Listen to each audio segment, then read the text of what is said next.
Boss, 1v1 boss. Galing pa ako ng trabaho. Mabawingit pa ako sa'yo. Guys, galing pa daw siya trabaho. Kahit pagod, sinadya niya pa ako dito. Heto pa lang ata yung nakakalaban ko na puro tipi. Para kumagat ako sa plano niya. Tingnan nyo guys, sinisibat ko na siya dyan pero nagre-recall pa rin sa harapan ko. Di ko alam kung ano yung nasa isip niya. Yun naman pala, inaantay niya lang pala akong pumasok. Ay, gagi ka. Kagat lang pala yun. Magaling siya sa utakan pagdating sa 1v1. Kaya pinatagos ko na yung mga sibat ko sa minions para mabawasan siya. Nang mapansin kong kalahati na lang yung buhay niya, doon ko na binalak manghimasok. Kita nyo kahit low HP na yan, nakuha niya pa rin akong asarin at tipihan. Kung inaakala niyang mauulit pa yung kanina, pues ngayon hindi na. Tama na yung isang score para sa kanya. Ano gago?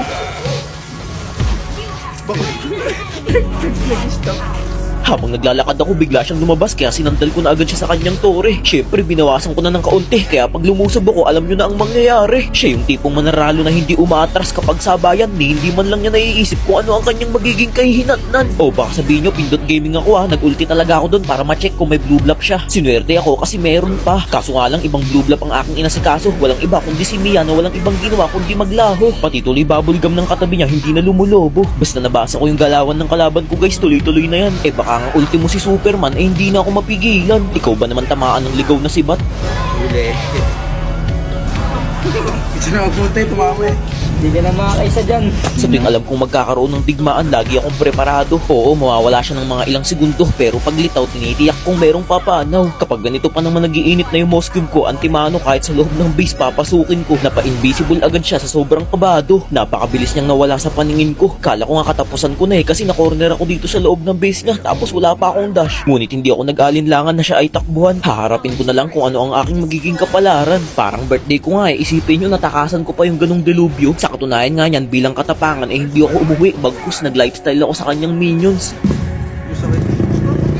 Napapabulong na lang sila ng masakit, di nila alam meron pang masasakit. Damang-dama nila yung hapdi ng mouse cube ko. Pumapasok ba naman sa ganitong punto? Talagang magugulat ka na lang kapag ganito. Pati mga manonood gulong-gulo. Kung kanina nakukuha niya akong tipihan, ngayon ako naman. Bilangin niyo kung ilang sibat lang yan Sakit Hanggang dumating sa pagkakataong pati sa labas ng kanyang tahanan ay akin na siyang inaantay. Kung saan ko siya nadatnang nabuhay, dun at dun din siyang malulustay.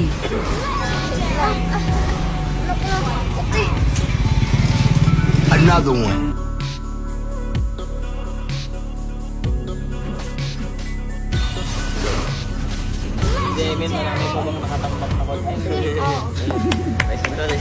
At ayun na nga guys, nasungkit ko na naman ang pagwawagi. Kayo, kailan nyo ako susubukan? Baka check yan.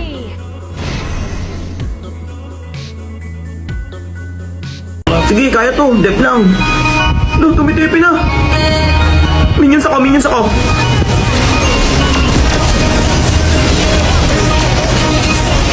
Piso!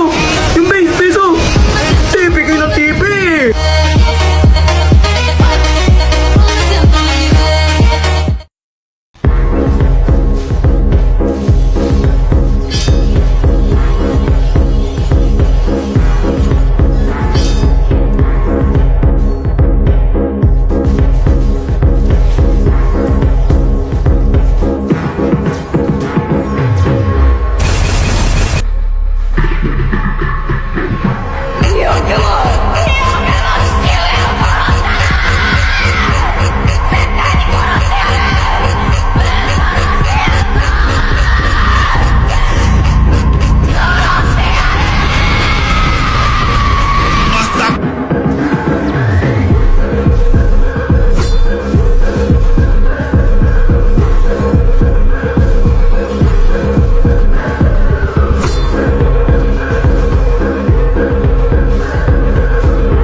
Bubugbugin kita, Jake.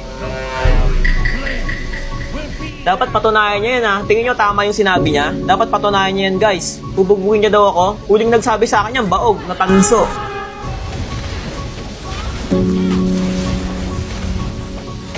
Sobrang binibaby niya talaga. Di ba? Patayin na naman ako. Patayin na naman ako guys. Sige, tanggapin na natin. Ano eh? Kapul ba? Gagi. Lo! Titipian ako, coach! Ang yabang ng makito! Tulog na daw! Tignan nyo guys, trash talk na ako ng mga kalaban. Tulog na daw. Ah, okay. Yan yung mga gusto ko eh. Tawanan lang natin yan guys ha. Tawanan lang natin yung mga trash talk nila.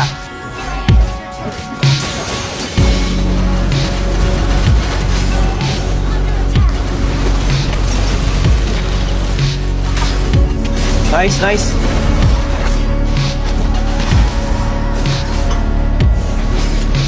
Nice. Huwag nyo na napansinin guys. Pati kayo madidistract sa panonood eh. O, patayin ko na to. Patayin ko na to guys. Kumukulit na sila.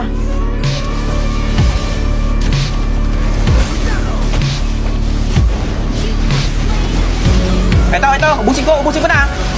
Ubusin ko na. Masyado na silang maangas eh. Ubusin ko na. Busin ko na, masyado na silang mayabang. Sige, mag-ulti ka kung hanggat gusto mo. Ulti ka hanggat gusto mo, pre. Ulti ka, pre, hanggat gusto mo, ha. Ulti ka, sige, ito pa.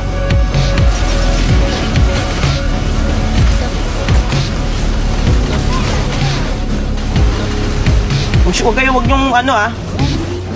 Okay lang. Oo, multi na. Sige, ako na bahala. Ito pa, oh. Makukulit kayo eh. Di ba inaangasan nyo ako? Ito pa, oh. Ito yung maingay eh. Ito yung maingay, pre. Piling niya may bawas eh, oh. Napa-flicker. Bigyan ko nga ng leksyon tong mga to.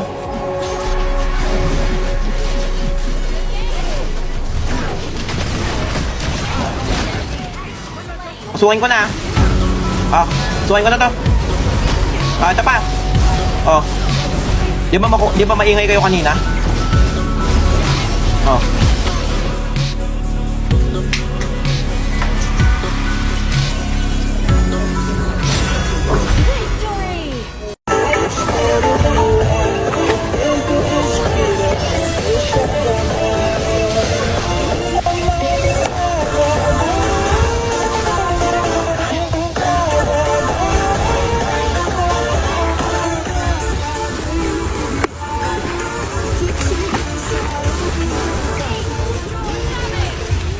Sir, ba't po kaya ganun? Parang sobrang ina ng Moscow ngayon. Oo nga, napansin ko rin. Ba't kaya ganun? Hindi, para sa akin, may mga hero na mas meta kasi sa kanya. Kagaya ni na Freya, Claude, ganun. Kaya siguro hindi napapansin. Pero okay pa rin naman yun. Dapat buray na yung hero na yan eh. Last game nga, Kalaban ko Moscow, sobrang ina niya. Depende sa gumagamit yan. Durugin ko pa kayo isa-isa eh.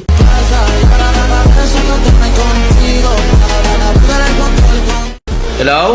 Hello, Pira. Sino to? Captain Nels to eh. Ay, Captain Els, bakit? Napanood mo ba yung laban ni Jake tsaka ni Lux? Jake tsaka ni Lux? Oo, Grabe, kahapon. Talagang talagang wala daw makatalo kay Jake. Paano ba? Tara, puntahan na natin. Bigyan natin tigisa. Totoo ba? Oo eh. Masyado nang maingay eh. Patahimikin na natin. Patahimikin na ba natin? Ubra kaya sa akin yun, si Tayo Jake? na mismo dadayo sa kanya. Sige, puntahan natin siya. Pero feeling ko Jay? Feeling ko, ayaw kong labanan si Jake kasi ayaw kong masira yung win streak niya. Kasi once na nilabanan Isang natin... talo lang naman eh. Isang talo lang naman pwede din sa kanya yun. Isang talo. Dalawa tayo. Dalawa na. Ayun lang, tigisa. Oo nga eh. Tigisa. Kaya yun. Sige, paano ba eh? Puntahan na natin. Kaya Jake, kumanda ka sa amin ni Captain Els. Kung ayaw mong masira yung win streak mo, iwasan mo kaming dalawa. Jake, magtago ka na! Okay.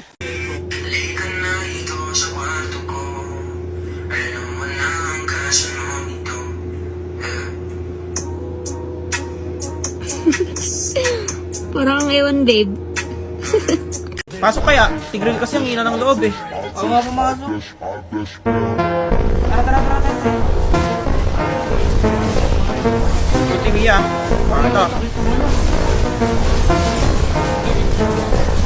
Ubus kayo sa akin! Isa ka pa?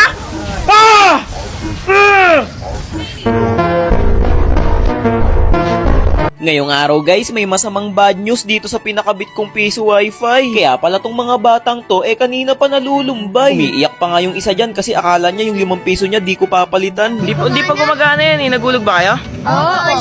Sino nagulog? Ito ho, naiyak po. Umiiyak na. Baka naman niloloko nyo lang ako. Hindi ba? Tataka po. Baka di kayo nagulog ng 5, lugi ako. Hindi po. Dapat tinanong nyo muna ako eh. Papalitan ko na lang. Nang malaman niyang papalitan ko guys, doon na siya napangiti. Lahat ng kalungkutan niya ay napawi. Ang balak lang sana namin guys, kaya kami nagpunta dito para idikit tong mga poster na to. Naghahanap kasi ako ng coach na magaling at matalino. Medyo nangangalawang na rin kasi ang mga darili ko pagdating sa 1v1. Kaya kinakailangan ko na ng coach na maaasahan. Syempre hindi mawawala yung bouncer na malalaki ang katawan. Yung kaya kong ipagtanggol kapag napikon ang kalaban. Bali yun nga guys, naglagay kami dito ng poster kasi nangangailangan ako ng coach tsaka bouncer kasi hirap na pagka halimbawa nag 1v1, nagkapikunan kami ng kalaban ko, may taga-awat na bouncer, so kailangan ko rin ng coach kasi parang humihina na yung mga skills ko so kailangan ko nang magpapaalala sa akin kung paano yung mga galaw ko dati. So naghahanap ako ng coach. Kung may kakilala kayo, recommenda nyo sa akin. Kung sakaling may mga kakilala kayo sa mga hinahanap ko, kunin nyo lang yung papel na to. Ipagbigay alam nyo lang agad sa akin upang malaman ko kung seryoso ba siya o totoo. Hindi na kasi biro tong gagawin kong panibagong 1v1 guys. Talagang professional na talaga ang raluan dito. Kita nyo naman may mapa na tsaka iba't ibang hero. At eto, sasabihin ko na, April 10 na ang umpisa nito. Bali, inimbitahan ko rin lahat ng mga content creator na pumunta dito. Sana makapunta sila. Kasi kung hindi sila tutuloy, ibig sabihin natatakot lang sila sa bida. At ayun na nga guys, eto na yung resulta ng pinaghirapan natin ng 3 buwan. Maayos na at komportable na kapag nilaruan. Guys, yung April 10 opening pa lang yun ha. Siguro kung paplanuhin yung dumayo dito, mga April 13 na ganun. Sigurado nakatambay ako dito nun. Ano, JA, baka chikyang. Hala, nilabas na talaga yung bagong hero, si Hirara!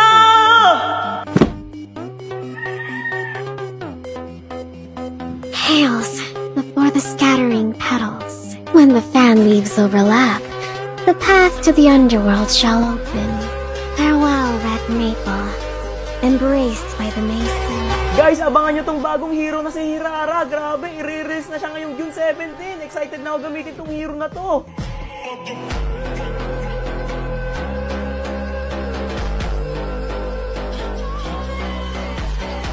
Hala, totoo ba itong nakikita ko? Ang hero na si Marcel. Grabe, excited na akong gamitin to. Napakaganda ng mga skills niya. Nilabas na siya ngayon ni Munton guys. Tara, sabay-sabay tayo mag-open. Kukunin ko kaagad to, promise. Let's go!